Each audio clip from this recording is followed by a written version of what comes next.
chug, chug, chug, chug, chug, chug, chug, chug, chug,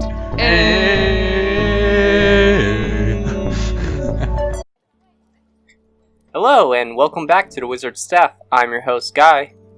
And I'm Blake. And we are two drunk novices who like to talk about EDH. We drink and swear, so you've been warned. Please drink responsibly when you're talking about children's card games. Tonight, we are returning to Zendikar! Woo! Woo-hoo. Yes, this is the last set of the year in the standard rotation. We probably will have maybe one... We definitely have Commander Legends coming out at the end of this year. But maybe we'll have one other, surprise, kind of, reprint product. We'll see. I know that, right now, December looks pretty clean. But this is the last set in at least our, core sets of the year. They have, 4 every year. And just like Theros at the beginning of the year, it's returning to a plane. It's a plane that we've been to 2 times before, and this is a plane that a lot of players love. And one of the things that they loved about it so much at the beginning was that it was kind of this adventurous world, and then shortly down the line, the giant flying spaghetti monsters came in, and then players were kind of over that. But we'll be reviewing it, but this is kind of a step back from those giant flying spaghetti monsters and seeing what Zendikar really is all about. So we're going to be doing a 2-part review. Normally, that's how we do things, where we're going to be talking about what Zendikar is, the commander decks. What? I thought we already got commander decks this year.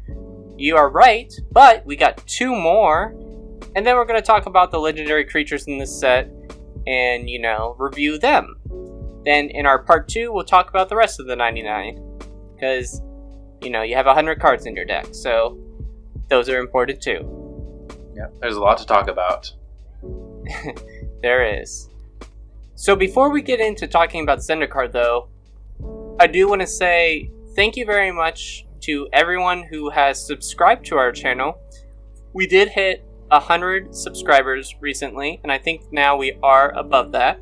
It's been something that, we've worked really hard on for the 2 years that we've been a podcast. If you're listening through iTunes, Spotify, that always helps as well. We did a Force of Will giveaway. I did an altar, and I announced the winner last episode, DVMTG. Go check out their channel. But now, our next goal of hitting 300 subscribers, we're going to be doing something very similar. I have a altar of Ristic Study with the lo-fi hip-hop girl that I will be giving away once we hit 200 subscribers. So this is something that if you are interested in, just go subscribe to our channel. If you already have subscribed to our channel, then no need to worry. You'll be included in this giveaway as well. So once we hit 200 subscribers, we'll announce the winner for that. So again, thank you, and yeah, let's get into Zendikar. What are you drinking tonight, Blake? Well, I have a shit ton of Fireball. Why do you have a shit ton of Fireball? Because of our last episode where we did Burn in EDH, and I don't have many people around me right now, so I am going to be the one who needs to finish it. So I'm drinking it with some Dr. Pepper to help mask the very strong taste that is this monstrosity. Yeah, I'm sorry that I picked Fireball and now, little old you has to drink a whole bottle by himself. Wow. I am drinking my favorite beer, Sea Quench Ale from Dogfish Head. I just decided to pick something that I'm familiar with for this episode because we got a lot to talk about. And, this is not the time to be talking about new and interesting beers. So I feel like most of the time we're actually pretty basic. So, yeah. You are. Okay, I am. But yeah, if that's it, let's just dive right into Zendikar. Let's go for it.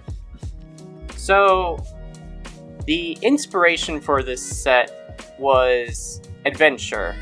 You have your toolkit. It's kind of like Indiana Jones. That's how I've always thought about it, at least. Where you're indie, and you're going through some caves. There's maybe some traps. You got your grappling hook kind of thing, and you're after some kind of treasure. And it's in the middle of this really robust forest. And so Zendikar is a plane where it is very robust. The landscape is constantly shifting and changing. It's this thing called the Royal. And we've seen the Royal on some cards before, or at least mentioned how it's kind of this energy that's within the plane that keeps it alive. And so when you fight with the world fights back. And so it actually kind of makes civilization on Zendikar a little difficult, because when you're trying to establish where you live and the world is no, you're kind of an unknown entity, you could be a threat to me, it tends to fight back, and so it's actually kind of difficult. So you're on Zendikar, and you might also notice these things that are polyhedron shaped. They're all floating around, and you're kind of that's weird, because Zendikar being such a nature-driven set, it's weird that these things that look so technically logical. I don't know. Already drunk, slurring. Yeah, there we go. Already drunk, slurring my words. And so these things, they stand out, and you're what are these things? And we're actually not quite sure. They tend to float, and yeah, they can vary in size. I think some of them are even attached to creatures. And so they're all over Zendikar, and they can go for miles and miles in rows. And then initially when Zendikar was pitched, it was kind of the adventure world with these traps, treasures, and dangerous expeditions. And Mark Rosewater came up with this idea because he wanted to build a lands-centered set. And R&D was kind of what do you mean? Lands are already crucial to the game, so lands are boring.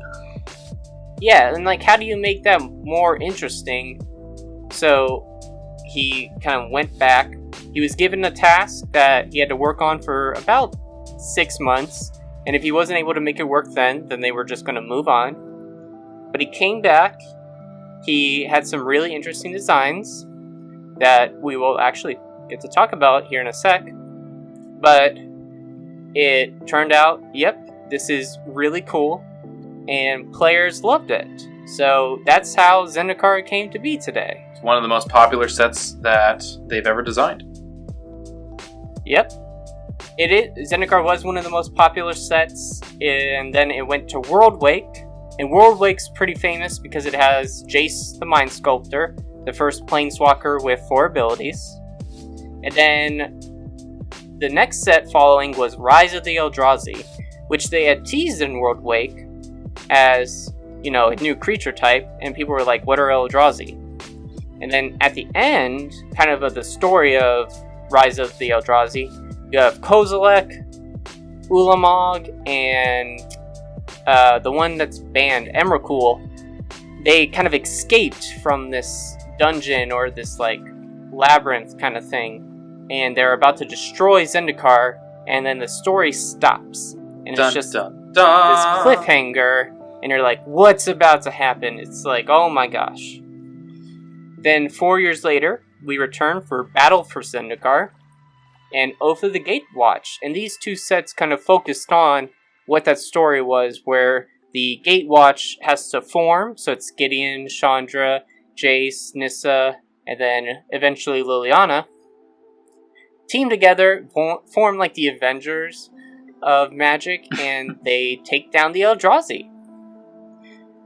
And so that block, however, focused more on the Eldrazi and less of the adventure of Zendikar. It did bring back some of the Zendikar themes, and eventually this kind of like led players to be burnt out from Eldrazi. So with this new set, it's kind of meant to just be that return to the original traps, adventures, expeditions kind of theme or motif, if you will, of Zendikar. And we got a pretty cool trailer. Blake, what do you think of the new trailer? You know, I didn't realize it until you pointed it out to me, but it's like the first time that it's not like a music video. Like, they actually have dialogue and they actually have just action. It's almost like a movie, and I thought it was pretty good. It had Nahiri doing Nahiri things and setting her up as the villain of this, or I should say the antagonist of this story. But it looked pretty good. It sounded pretty good. I saw that the general reaction of the live chat that watched this trailer was overall pretty positive. Yeah, that's kind of how I felt too.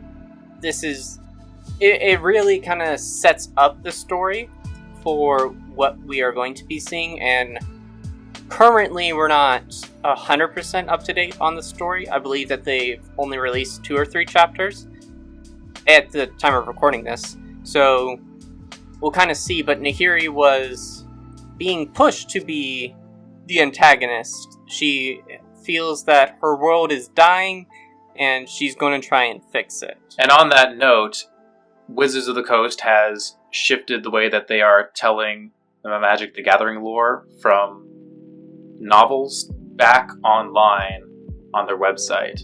And that's kind of a big deal in terms of, like, a lot of critiques have been made about how Magic's been selling and distributing their lore. And so I think overall this was a very good move. And I have not been keeping up with the lore, and now that it's online and I've been hearing everyone say that this is such a good thing, I'm now actually starting to read the lore. Yeah, I think it's a big win for the people who care more about the Vorthos, where it's very accessible to them and they're able to make comments on it without having to pay $30 for a book. It's free online for anyone, you know? Exactly. Well, now that we've kind of got everyone up to speed, do you want to talk about, like, the mechanics of this set? There's only 3 of them. Well, 4 mechanics. However, we're only going to be talking about 3 of them in this review, and then we'll talk about the other mechanic in our 99 review, where it's a little more important. But we have Landfall, a returning ability, which signals that it responds to, like, a land entering the battlefield. So a card will typically say, like, Landfall, and then when a land enters the battlefield, XYZ. This was pitched in the first Zendikar set. It's probably the most defining feature of Zendikar. I don't think you can have a Zendikar set without Landfall. Then you have Kicker, which is a keyword ability that we tend to see about every other year, if not every year. It's kind of like cycling, where they just try and bring it back very often, because it's just such a versatile It's very mechanic. clean. Yeah. You can put it almost on any plane, tweak it a little bit to make it work, and then it just feels like it's natural and it fits. And so Kicker is a keyword ability that allows players to pay an optional cost when casting a spell to achieve a extra bonus to the spell. So it typically would be like 1 black, do XYZ, or you could do 1 black, pay the Kicker cost, maybe like 4 extra mana, and then you get to do XYZ and ABC. So, and then the new mechanic that we're going to be talking about in this set is Party. So, woo! Rager. I don't know why WotC decided to do Party. This is a global pandemic that we need to be cautious of our surroundings. We need to make sure that we're not touching anybody, so bad timing. You're not getting any of my fireball, guy. Oh yeah. And so your party consists of up to one of 4 classes: Cleric, Rogue, Warrior, and Wizard. You control a full party if you control 4 creatures with all these types among them. Each creature in your party only fills 1 role. So, for example, a creature with Changeling will only count as 1 creature in the party, not all 4. Right, and I just want to add a quick side note, which is the players were speculating that druids were maybe going to be in this set, and WotC did consider druids being in the set for a while, but the math of creating a set, it didn't quite work out. Yeah, and I have to be honest with this set, this mechanic feels the least relevant at the moment, just because in EDH, it is a mechanic that you would sort of need to build around in a 4-way tribal, and I know that we have some upcoming sets in the future, like especially the D&D set that they announced, where, party might become much more prevalent, because this is something that feels very much like a D&D theme. But right now, I feel like if you're wanting to build your deck around the party mechanic, it's not going to be anywhere near like tier 2, tier 1. It's going to be something that's much more casually built. And we do have a few commanders that care about party, so that's why we needed to mention it now. Right, but generally speaking, most commander players agree that trying to build your deck to make the best use out of the party mechanic generally makes your deck worse. So I don't think many people are really interested in doing that. It's also really hard, even though we are a singleton format, to get all 4 creature types into play, and then that's usually when the card with party is actually halfway decent, and sometimes it's still not even decent, even if you have the full discount. Yeah, I think we're not even going to be mentioning any of the party cards. I don't think we're mentioning a single one in this set review, so I'm just letting you all know now. It's not like we wanted to mention it, but we're not going to talk about any cards because the mechanic is not relevant. Yes. Alright, now we have the commander decks. So, we saw this with Ikoria. They did 5 new decks with Ikoria that were kind of like themed around Ikoria. And this time, they're kind of doing something a little different, where they're building commander decks with Zendikar. They're supposed to take place instead of the Planeswalkers decks that we sometimes get. And they're going to be actually sold for a cheaper rate than what the typical commander decks would be. So typically a commander deck is about $40. It does come with 10 to 12 new cards and has some pretty good reprints. This one comes with 3 new cards and all other reprints or cards coming from Zendikar Rising. So we got 2, and Blake, I'll let you read the first one here. Anawan, the Ruin Thief, for 2 and blue-black. It's a vampire rogue 2/4. And it says, other rogues you control get +1/+1. Whenever 1 or more rogues you control deal combat damage to a player, that player mills a card for each 1 damage dealt to them. If the player mills at least 1 creature card this way, you may draw a card. So, it's Rogue Tribal! Yeah, that's kind of all I have to say about this, actually. Yeah, I'll go a little more in-depth than Blake, but in the terms of like the product itself, I think it's a very good value. I don't think necessarily Anawan himself is leading to be the most powerful commander, which I also like because I feel oftentimes some of these commander decks will have super powerful cards, but this kind of feels like a step back. Like, this is a very good introduction, and it's not going to have too many like chase cards that are going to make it inaccessible for players. This is just a good way of like, you know, getting one of your friends to play. So we do get some good reprints in here. We have Blake's Bay, Una, Queen of the Fae. Hell yeah. We have the Sig Demir version. We had Blackblade Reforged, which was kind of surprising to me. And then in both of these decks that we're about to mention, we have Soul Ring and Arcane Signet.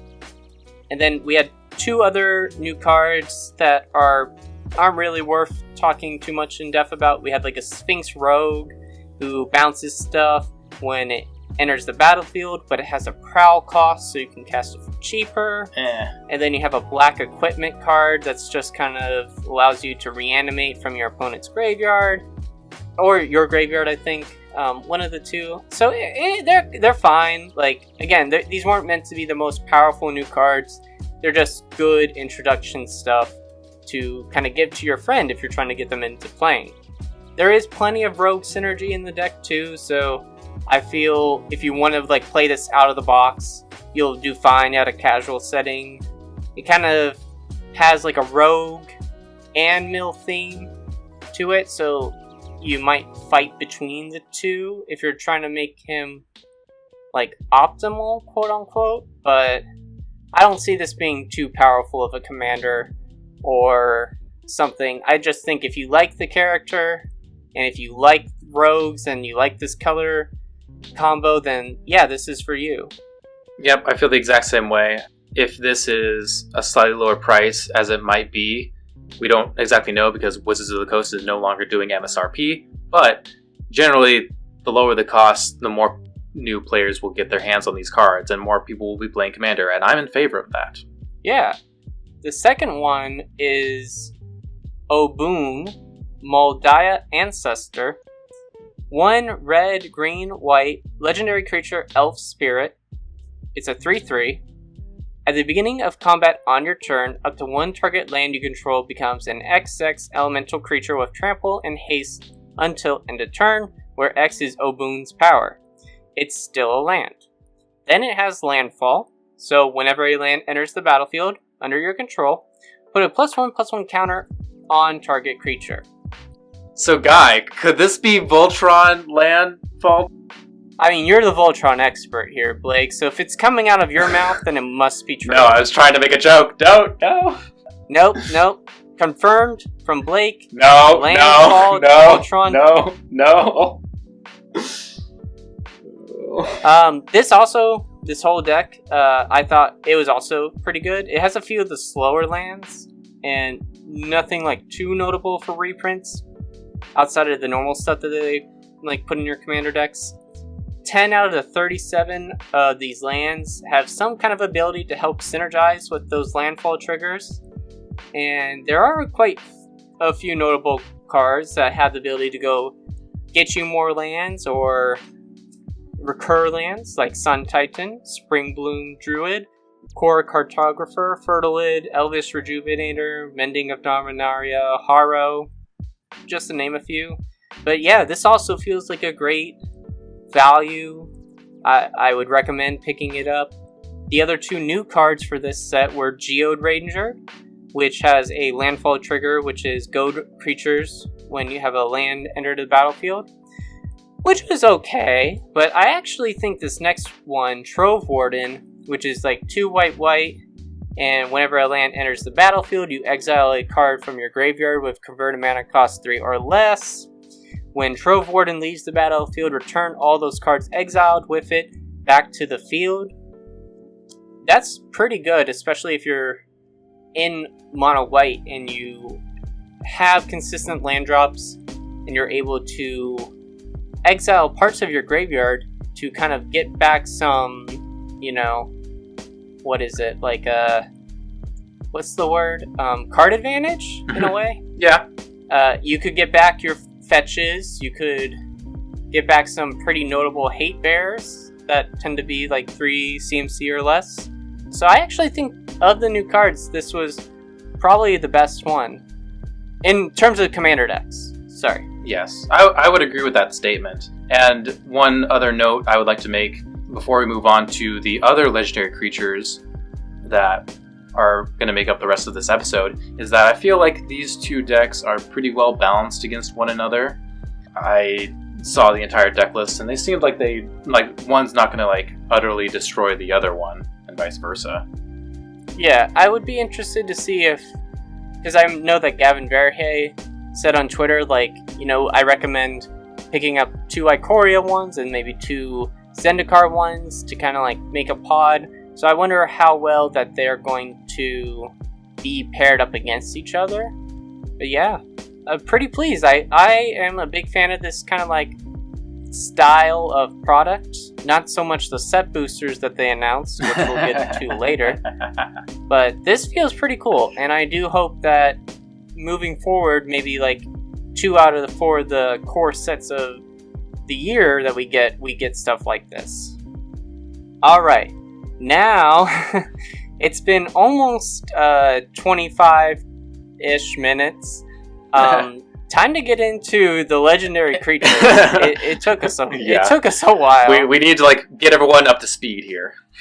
Yes. There was a lot to talk about, so sorry, but let's pro hence. Legendary creatures. We're gonna start with the monocolored ones. What do we got for white, Blake? Jack shit. Nothing. We got no mono white legendaries. Already like swiping it under the rug. Great start. Let's move on. Let's go to blue. Alright, we have Cheryx, the Raging Isle. For 2 and blue, you got a Leviathan Crab, which is a 0/17. That's weird. 0/17. Jesus. Thick booty. Spells your opponents cast that target Cheryx cost 2 more to cast, and it has an activated ability of 3. Cheryx gets plus X minus X until end of turn, where X is the number of islands you control. Crab, people, crab, people, crab, people. The crab memes are so alive. This is one meaty boy. It is confirmed to be the largest defense on any creature. Unless if you want to count Marriott Lage, which is a legendary token when you do Dark Depths. I think it's definitely like a meme card. I don't think this is really a it's mana totally card. meme. Yeah, there's not really like a clear strategy that you want to like build with this card, unless if it's like blue land island Voltron kind of thing. But I know we joke about Voltron always being like a thing, but I don't know. I wouldn't really see this as anything other than if you want to build a crab tribal deck. I know that we have like 4 pretty notable crabs, but yeah, that's it for blue. So let's move on to black. We have Drana, the Last Blood Chief, 3 black legendary creature vampire cleric. We have seen Drana before, so I think this is her 3rd iteration. She is a 4/4 flying. Whenever she attacks, defending player chooses a non-legendary creature in your graveyard. You return that card to the battlefield with a +1/+1 counter on it. The creature is a vampire in addition to its other types. It seems alright for like a vampire tribal strategy. Again, I don't think that this is necessarily spoiler alert, but I don't think a lot of these are necessarily the strongest commanders. They're like notable legendaries, but yeah, this just seems like it'd be fine in a vampire tribal deck. Yeah, there's just generally better, more popular vampire tribal commanders, I think, and this is a reanimator effect, but it's kind of mediocre, and I've already kind of forgotten about it. Sorry, Drana. Yeah, she's a little high-costed. You're maybe getting her out turn 5 at the latest. Maybe you get her out turn 4, swing on turn 5, but yeah, she just seems fine to me. Let's move on to our second black legendary. Tabarax, Hope's Demise. For 2 and a black, legendary creature, demon cleric, 2/2 with flying. It has lifelink as long as it has 5 or more +1/+1 counters on it. Whenever another non-token creature you control dies, put a +1/+1 counter on Tabarax. If that creature was a cleric, you may draw a card. If you do, lose 1 life. So, like, I don't know, it synergizes with Shadowborn Apostles, kind of. Weekly, it just kind of draws you a few cards, but I'm not sure if you want to put it in a Shadowborn Apostle deck. Like, when I think of clerics, Shadowborn Apostle is like the only thing I really think about. Yeah, I think it could be worth running in a Shadowborn Apostles style deck, but it would definitely be like a 99 piece. Right, yes.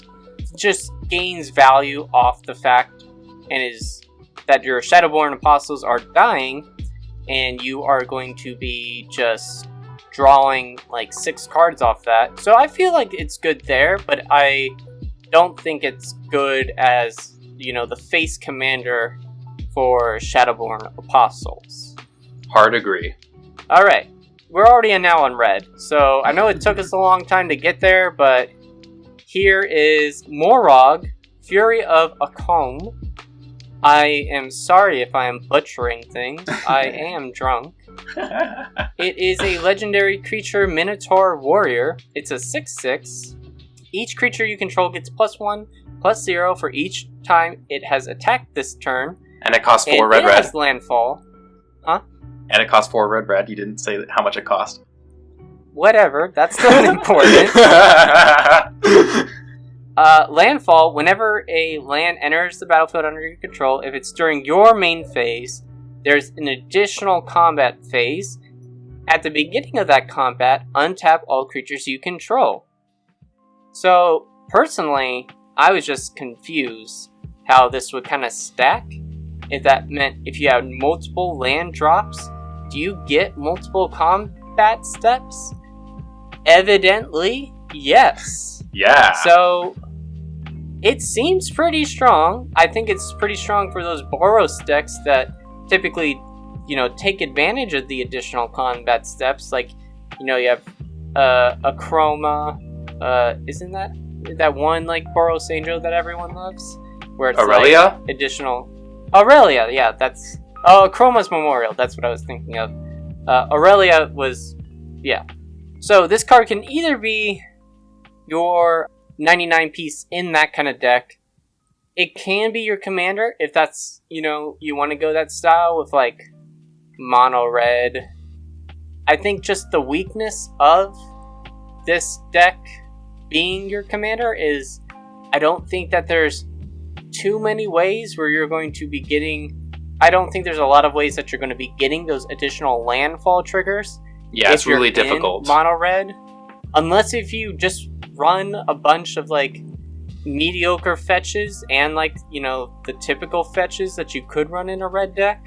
So there is that one new Nahiri's Lithoforming, which seems like a pretty decent include for this deck. But otherwise, I'm like, it's cool and it seems strong. Don't get me wrong, but yeah, it doesn't even have haste. Also, maybe that would have made it too strong because you would then you need to wait like a whole turn cycle before then he could even attack. Not that it matters, though, when it comes to the landfall triggers. Yeah. I can see this just coming down late in the game, and then someone like just makes 4 land drops, and they just take 4 combats with their giant beaters and just win. Like, that sounds cool to me. I'd be fine with that. Yeah, I mean, red. That is kind of like a red aggro strategy, so you gotta do what you gotta do. There are some people who complain like you can't ever win with combat. Well, maybe this is one way to do it. Uh-huh. We're gonna move on to green. We're already done with monocolor. Alright, we have Ashaya, Soul of the Wild. 3 green, legendary creature, elemental, star. Ashaya, Soul of the Wild's power and toughness are each equal to the number of lands you control. And the more interesting line of text, non-token creatures you control are forest lands in addition to their other types. They're still affected by summoning sickness. So a lot to say here. This card was first seen as a token made by the Flip Nissa, the one that starts off as Nissa Basswood Seer and then flips into Nissa Sage Animist. And this first ability is similar to other legendary creatures, the power and toughness being proportional to the number of lands you control. Think of Multani Yavimai's Avatar and Molimo Maro Sorcerer. But the second ability is like what's most unique and interesting. It has a lot of ruling nuances, and Notably, it makes all your creatures, including itself, mana dorks, basically, because they're now forests. They can tap for green mana. And any creature that can tap to untap 2 lands or more, now just go infinite and make infinite green mana. Like Argothian Elder, Ley Weaver, and Krosan Restorer. What else? It can make your creatures immune to certain types of board wipes, like Cyclonic Rift, everybody's favorite card, and like Planar Cleansing, and a few other board wipes. Yeah. I don't think you said enough about this card, Blake. I feel like your review of it was very lackluster. Oh, shut up. This card is, well, okay. In seriousness, though, it is a very unique card. I enjoy the fact that WotC is experimenting with these things. I think that's one thing that I like about Zendikar Rising, is that some of the commanders that we are seeing are doing stuff that we haven't seen before, and while they aren't particularly the strongest cards, they are just more unique. I like that. Yeah, I think another notable card, just, if you're going to build a deck, is Leyline of Abundance, which is the new Leyline from Core Set 2020, where whenever you tap a creature for green, you add an additional green, so it's like a mana doubler. Doubles your mana. Yeah, so pretty good. There's just a lot you can do with this card. Yeah, it seems pretty strong. Now we're going to move on to the multicolor legendaries. And we have everybody's favorite jelly bean returning. Omnath, Locus of Creation. And he's gained an additional color. Red, green, white, blue. Legendary creature elemental 4/4. When he enters the battlefield, draw a card. So already pretty good. And he has landfall. So whenever a land enters the battlefield under your control, you gain 4 life. This is the first time this ability has resolved this turn. If it's the second time, add red, green, white, blue. If it's the third time, Omnath deals 4 damage to each opponent and each planeswalker you don't control. Yeah, there's a lot of thoughts about this card. It's a 4-color commander. We don't see those very often because 4-color commanders are really hard to design. I'm really hoping, and I think everyone else is, that in maybe a year or two we're going to get a 5-color Omnath. I'm thinking maybe a little more than a year, but I do think it's in kind of the books for Omnath. I'll be interested to see how black affects him, and I know people often associate black with being kind of like the evil color, and I know that it does have like a skull, but black isn't always typically meant to be just like pure evil. Yeah. Maybe he gets polluted or something and now he's black. Maybe that's how it happens. This is just pure speculation, by the way. Speculation, but yeah, black is just kind of associated with oneself rather than the opposite being white, which is for the group. But I think to actually talk about Omnath himself, I think this is pretty cool. I think the landfall triggers being limited to how many lands enter the battlefield does hinder him a little bit. I know on Omnath Locus of Rage, that was kind of, one of the advantages to him where, you can just have landfall all in one turn, and you are able to repeatedly do the effect, and that's what makes him so strong. And, gain 4 life, that's pretty good. Well, that's kind of mediocre, It's really mediocre. Red, green, white, blue, that's actually pretty good. And then 4 damage to each opponent and each planeswalker you don't control. That seems pretty good too. So, if you're able to consistently get 3 land drops a turn, so if you have a Zusa and Exploration, yay. But, yeah, he's okay. Yeah, I think everyone wishes they could, consistently do that 4 damage or consistently get that ritual effect, but the fact that you're limited to those 3 basically once a turn is really just the main hindrance to this card, and I think it's going to be most difficult. Yeah, if it was more like if it's the third time or more. Yeah. Like if that was kind of the way that it was worded, but I don't know. That being said, this is still by a far, far margin the most popular commander and most hyped legendary creature from this set that I have seen. So I can expect to see a lot of this commander being played. One last thing before we move on to the next card is the fact that, some people within the competitive end of the format have talked about this card because it does synergize with Food Chain. Because of the first ability, you can just loop Omnath and draw your entire deck. The main problem is Food Chain decks often want black. So there's no real reason to play Omnath over, say, the first sliver. So until we get this hypothetical 5-color Omnath that has black, it's not really viable at that end of the format. But you can expect to see a lot more of the mid-tier and casual players playing this commander. Well, we don't even know if, the black version 2 would have, when it ETBs, draw a card, so... True. Yeah, we'll see. Just have to see. Mm-hmm. Alright, who's next? We've seen this person before. Yes, we have Tazri, Beacon of Unity.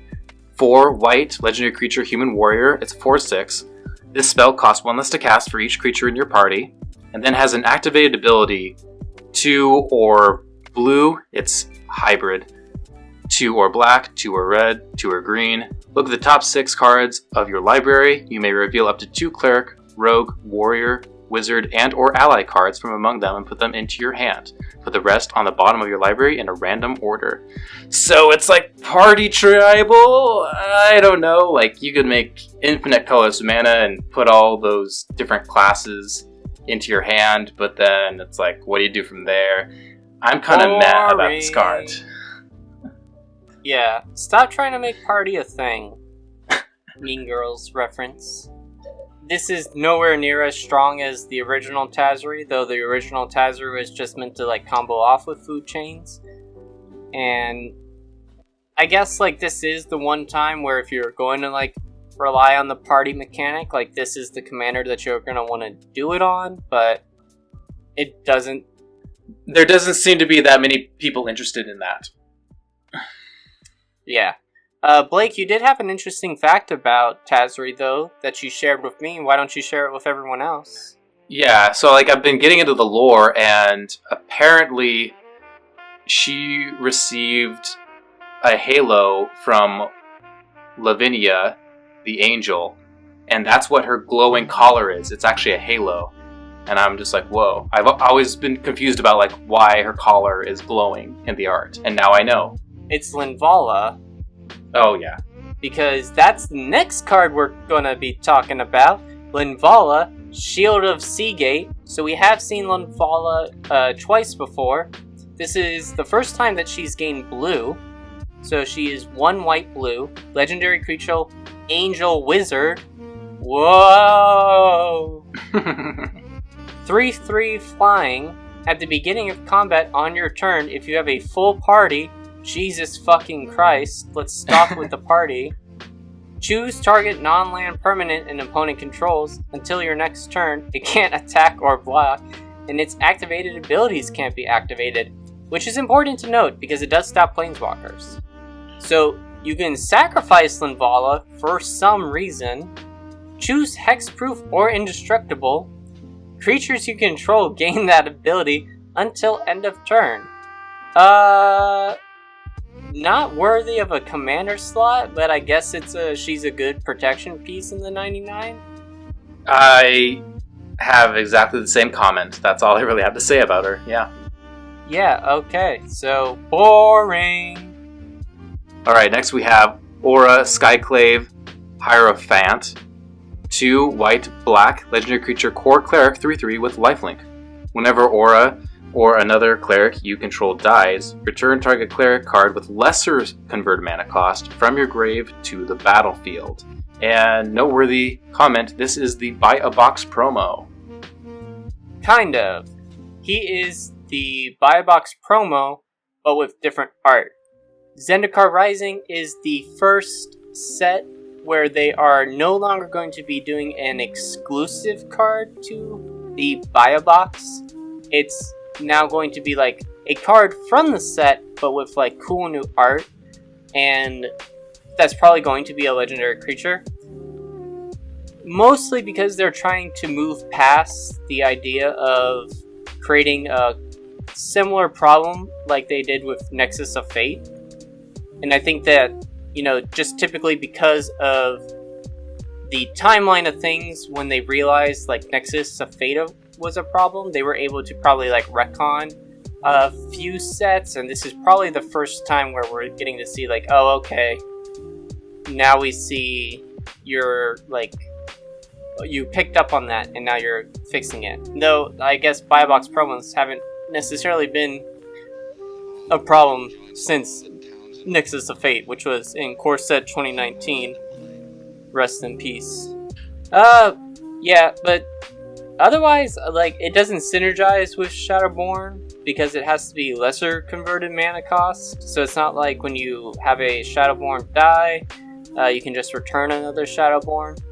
Right, and that when I first saw this card, I thought, oh, sweet, it synergizes with Shadowborn, but then it says lesser, and I'm like, oh, never mind, I immediately don't care about this card, and I have immediately forgotten it. Yeah, we can write this one off as boring. I don't know, because a lot of people seemed hyped about making Cleric Tribal and have this be the commander. That doesn't tickle my fancy, but apparently it does for a lot of other people, so more power to you.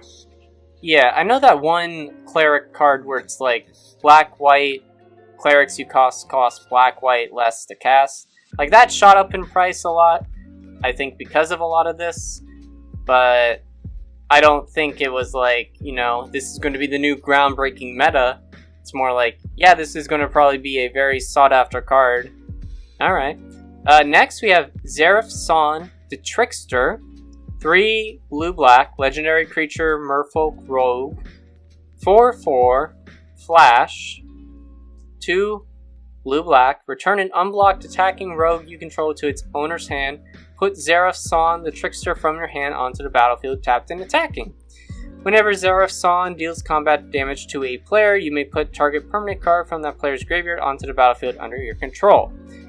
This is also the character who, like, quote-unquote died in the trailer, where he kind of, like, got turned to stone. He was with Nahiri and the other character, who we will be talking about in a little bit.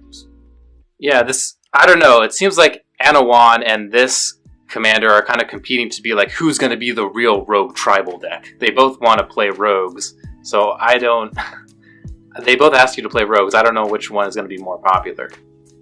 Yeah, I just feel like there's too many hurdles where you need to like jump through to kind of like make this work, because you got to get it to your hand, and I mean, you do need to deal the combat damage to a player to get like his second ability to go off.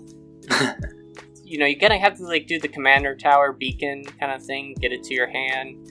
Yeah, it's not. Can you activate his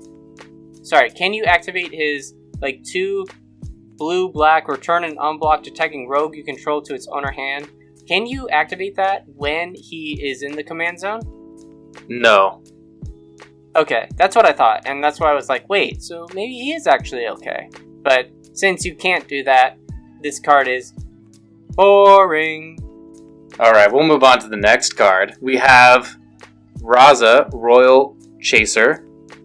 Blue, red, legendary creature, human wizard 1/2 with flying and haste, and that has an activated ability of tap. The next instant or sorcery spell you cast this turn costs X less to cast, where X is the number of wizards you control as this ability resolves. So, it's Wizard Tribal. Yeah, it's low CMC, and it reduces the cost of your spells, which are always good, but I feel like having to be Wizard Tribal is a bit too restrictive. Yeah, I think where X is the number of wizards you control as this ability resolves is a really interesting way of phrasing this, because I feel like if you can play tricks against your opponent, like if they have this and then they like tap Kaza, you can then like kill one of their creatures and then they have to pay like an extra mana, because if when this is resolving they didn't account for the number of wizards to be on the field versus the number of lands you tapped, you might just be able to like get the spell to not resolve, if I'm understanding that correctly. Yeah, I'm honestly not going to think too much about it, just because it's not... I don't expect to see this played against me hardly ever. I don't expect to see this in as the commander. Maybe it is like a good wizard, is it tribal like card piece, but I don't know. I don't care about wizards all that much. Alright, now we have Zagra, Thief of Heartbeats, 4 black-red legendary creature, vampire rogue, 4/4. This spell costs 1 less to catch for each creature in your party. Flying, Death Touch, Haste. Other creatures you control have Death Touch. And whenever a creature you control deals combat damage to a planeswalker, destroy that planeswalker.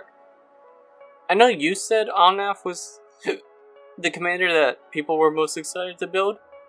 Yeah. But I feel like I've seen this one be the one people talk about the most.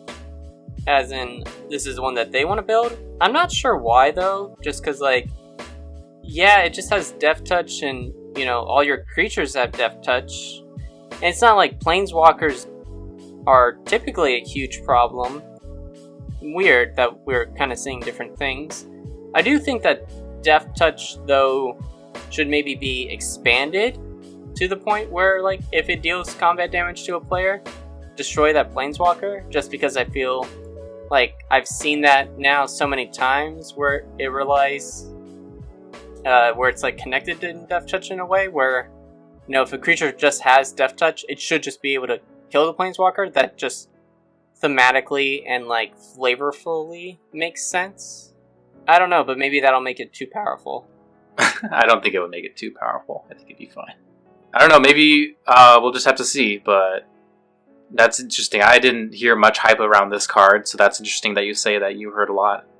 Yeah, I think people were just like, oh, vampire tribal and rogue tribal Oh my God. kind of thing. And I was like, I guess, sure. Sure, yeah, I guess you can do that. Oh, I'm excited about this next card. Can I read it, please? Well, it's your turn. Alright, so we got Yasharn, Implacable Earth. It is 2, green-white, legendary creature, elemental boar. It is a 4/4. When it enters the battlefield, search your library for a basic forest card and a basic plains card, reveal them, put them into your hand, then shuffle your library. Alright, so that's a cool ramp effect. But then, it has this line of text. Players can't pay life or sacrifice non-land permanents to cast spells or activate abilities. So, the more I thought about this second ability, the further down the rabbit hole I went. It just does so many things. It's partially like Angel of Jubilation, because it stops you from paying life. So it stops things like Force of Will, Aetherflux Reservoir, Bolas's Citadel, Razaketh, Infernal Darkness, Treasonous Ogre, Glacial Chasm, Bosejo Who Shelters All the Horizon lands, Fetch lands. Just so many things throughout the course of Magic's history and ask you to pay life, and this just says fuck you. Then on top of that, it also stops any sack outlets like Altar of Dimension, Ashnod's Altar, Phyrexian Altar, or Kark Clan Ironworks, all heavily played cards. Some of them are combo cards that you will see quite often at your local game store. There's also Greater Good and tons of other sack outlets.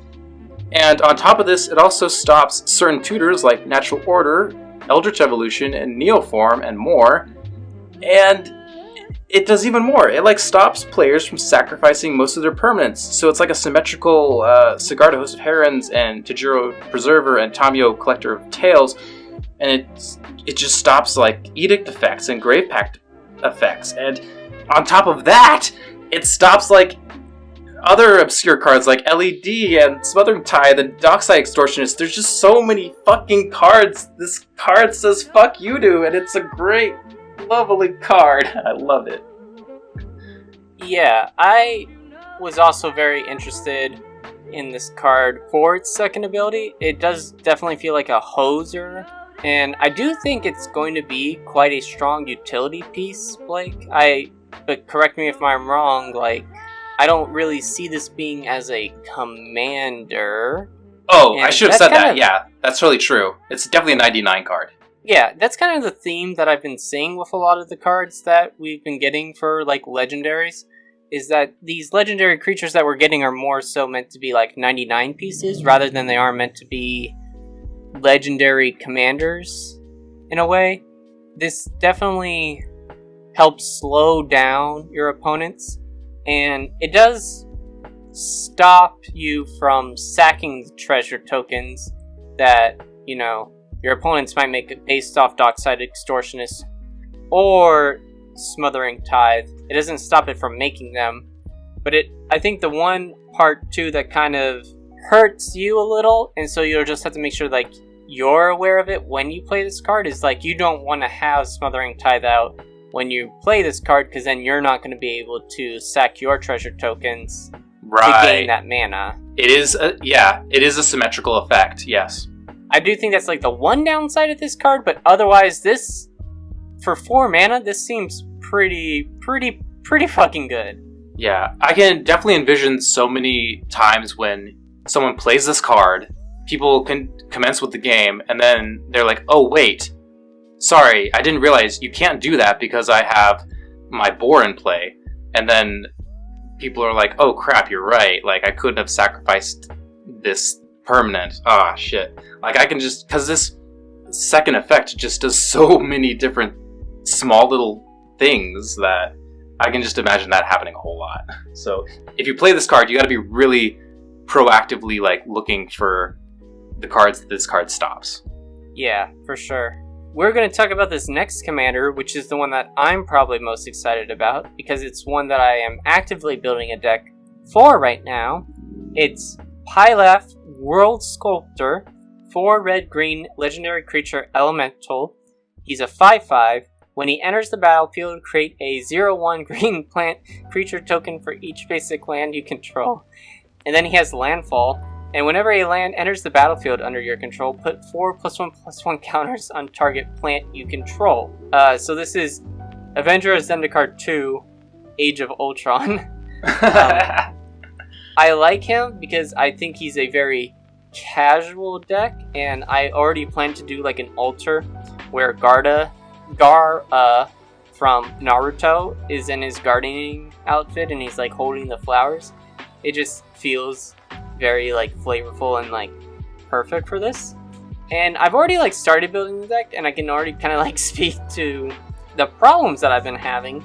Already? You know, yeah, Blake, you know what's a big problem with this commander? Is that there's no good plant cards. And when it says put 4+1/+1 counters on target plant you control, that's great, but you just have a bunch of 0/1 like plant creature tokens. Pilaf's not even a plant elemental, for God's sake. So it's not like super great. But yeah, I have Crucible of Worlds and like Azusa and Doubling Season, all these cards that I've just been like, they're very good. I don't have a deck for them, and so when I saw this, I was like, okay, this is the perfect opportunity. Exploration as well. And I'm just now like, okay, I've kind of committed. I have like all these powerful cards that I could throw in it, but even with like these, you know, super good cards, it's not like this deck is going to be super powerful because there's no good plants. You just need to run every single play an extra land and just make your plants like super swole. It's tough. I mean, yeah. Right now, I mean, I'm still kind of experimenting and like, you know, testing it, but it just seems like Crater Hoof and Triumph of the Hordes is probably going to be the way to go to like win with this kind of deck. So you're just gonna have like a lot of like plant tokens coming in to be like, and I'm like, my gosh. So It's cool. I think that once we've done our Zendikar set review, in like a week or so, we will do a deck reveal of what I come up with, so you can see like my bullshit process of thinking. So stay tuned for that. I'm excited for that. Don't get too excited. Lower your expectations. That's all I have to say. Oh no. Already off to a great start. Okay, we're going to move forward with talking about various commanders. We have Akiri, Fearless Voyager, 1 red-white legendary creature core warrior. It's a 3/3. Whenever you attack a player with 1 or more equipped creatures, draw a card. Oh. And then it has an activated ability of white. You may unattach an equipment from a creature you control. If you do, tap that creature and it gains indestructible until end of turn. So this character, Akiri, was murdered by Nahiri in the trailer. So we assume that she's dead. And we also formerly saw this character as Akiri Lineslinger with the partner mechanic. But most importantly, this is card draw in Boros, which feels very flavorful. The card draw being tied to attacking creatures with equipment. It feels very fitting. And that second ability is kind of just like the cherry on top, where it's like, if you have open mana, you can maybe protect your creatures against some types of spot removal and or board wipes.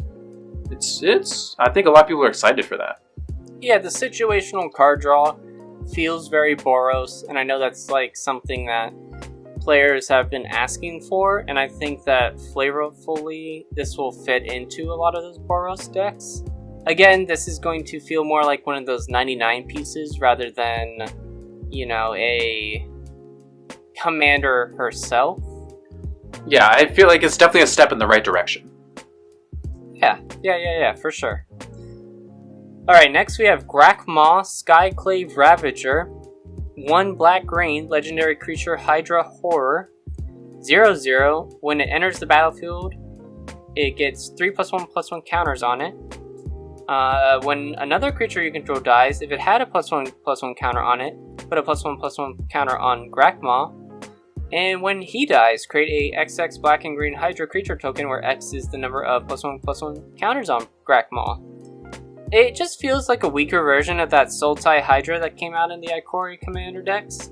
So maybe this card will go in there, but I don't think this is a strong Commander Hydra Commander itself. Like, even the Polychronos Golgari one that we got from Theros Beyond Death feels even stronger than this. So, yeah, it's okay.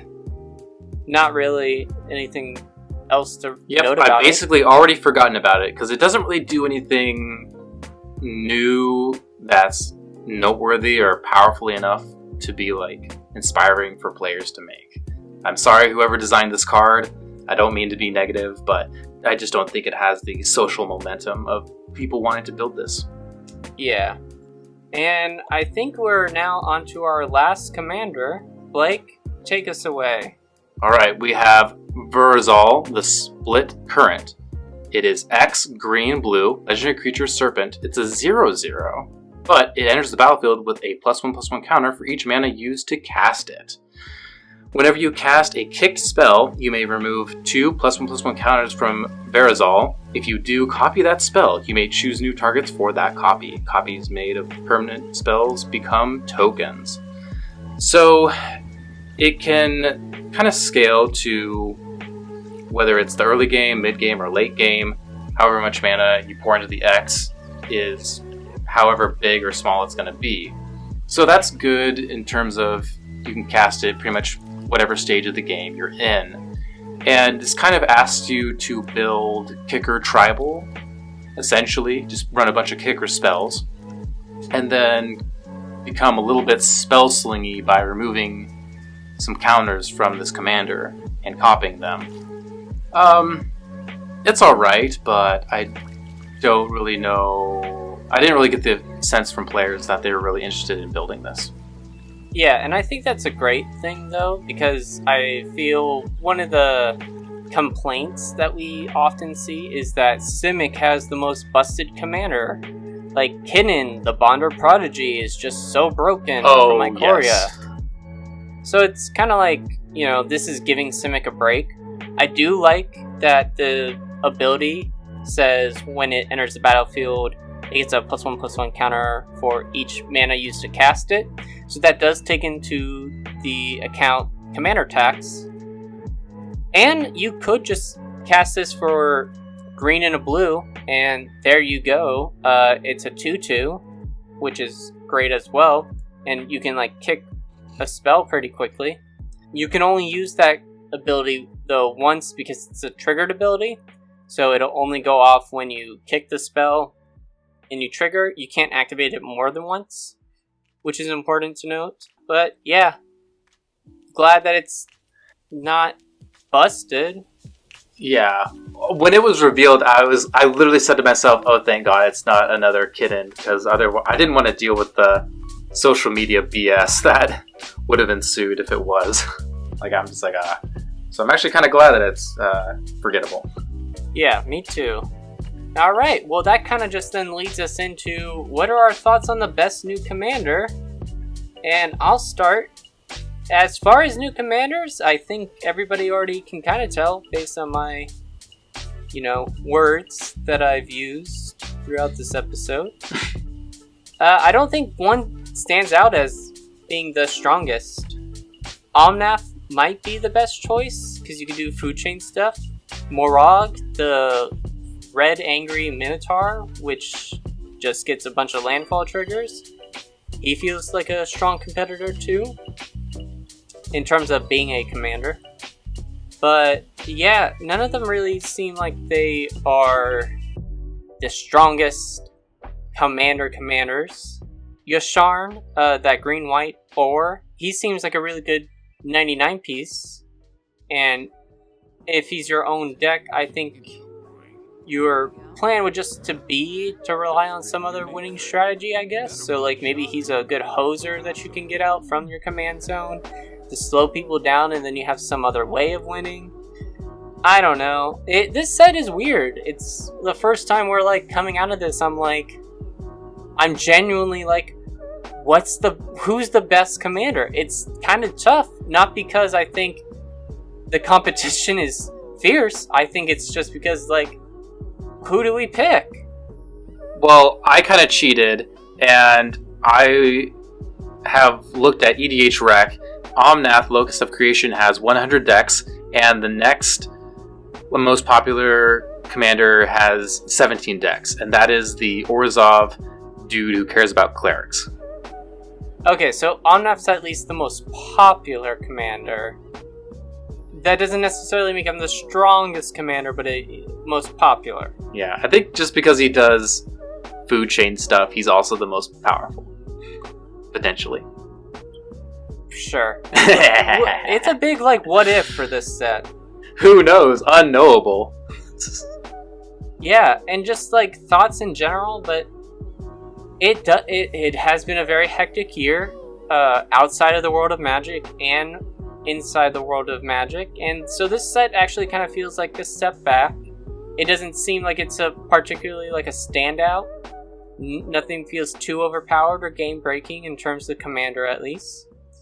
That's good, because I want to breathe before we, kill ourselves when Commander Legends comes out. And we're that's so true. Jesus Christ, there's going to be so many things. We're going to be, hyperventilating the whole time we do the review.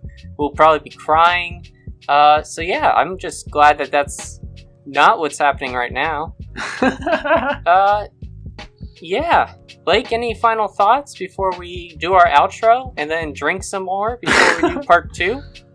I feel the same way. I feel like it's refreshing to not have any super strong commanders right now. I feel like the commander community and just the MTG community in general is very concerned about power creep in all formats right now. So it's kind of nice to have this set where it's okay, it's fine. Nothing exploded. We're fine. Yeah? Yeah. Alright. So with that, we are the Wizard Staff Podcast. You can listen to us on iTunes, Stitcher, Spotify. Go subscribe to our YouTube channel. Let's do the lo-fi hip-hop chill girl giveaway. Woo! Make sure to leave a like and review. You can follow us on Facebook, Instagram, and Twitter at WizardStaff101. You can send us an email at thewizardstaff101@gmail.com if you want to bitch and complain about how stupid we are. So thank you for listening, and we hope you have a great night. See you very shortly for part 2. Peace. See you there. Peace.